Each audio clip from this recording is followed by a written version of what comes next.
The Firecracker prosthetic is a very useful early game attachment available to you in Sekiro. It is an absolute lifesaver against the first main boss of the game, Gyobu Oniwa. So to get to it, you'll want to travel to the outskirts wall gate path in the Ashina outskirts. Once there, follow the path shown in the video towards the house with the old woman and her dying son. You can either defeat the mobs over here or just run past them like I did.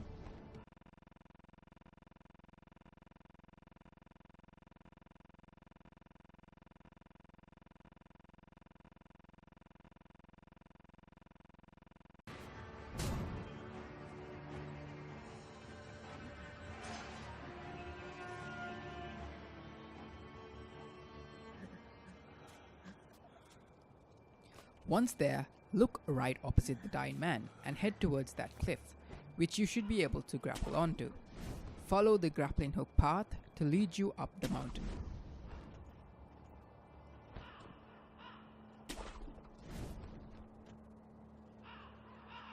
Once there, you'll find the Crow's Bed Memorial Mob, who is a merchant that sells a few items. The item you're looking for is called Robber's Firecrackers and costs 500 sen. Once you've purchased it, feel free to head back to the temple and have it crafted by the old man.